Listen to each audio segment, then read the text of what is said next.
Hello guys! Ayan, for today's video, ayan, meron tayo ditong ginawang gummy candy. Ayan, oh.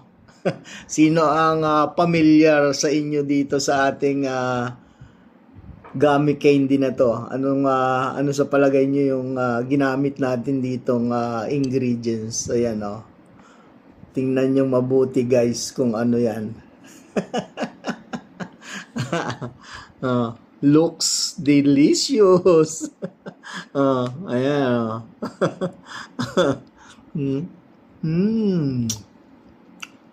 Masarap. Ano sa palagay nyo guys, yung ginawa nating gummy candy na to? Ayun, sasabihin ko na sa inyo para baka pwede nyong gawin din sa inyo pagka nagkaroon kayo ng ng ganito sa inyong mga bahay.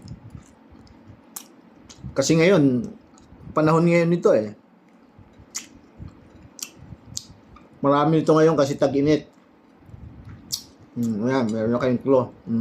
Mamula-mula. Sarap. Ito po ay yung balat ng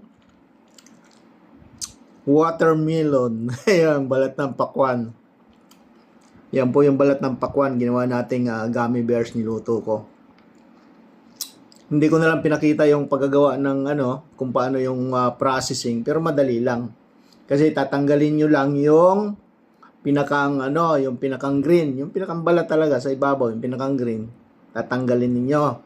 Tapos, hihiwain nyo ng manipis. Ayan, manipis lang yung pagkakahiwa ko dyan. Yung tama lang.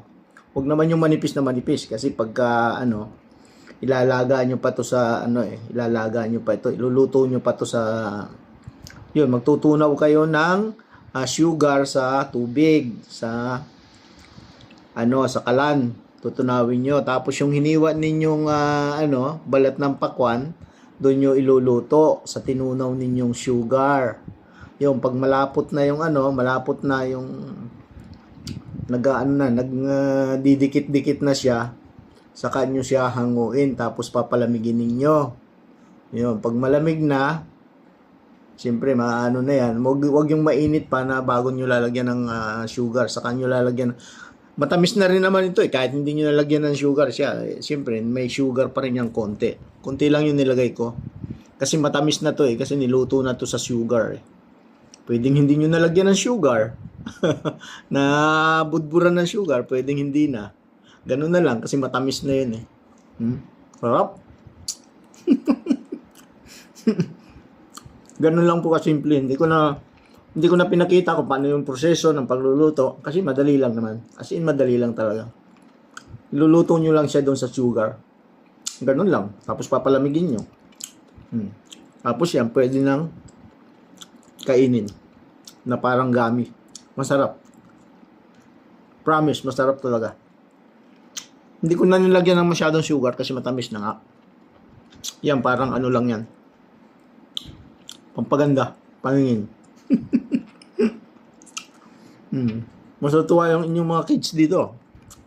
Mas maganda na wag nyo na lagyan ng sugar na marami kasi siyempre, sobrang tamis, hindi rin maganda. At saka hindi rin maganda sa katawan kung sobrang tamis. Lalo-lalo na yung may mga diabetes. So, bawal lang matamis. Diba? So, yan lang guys yung ating information for today.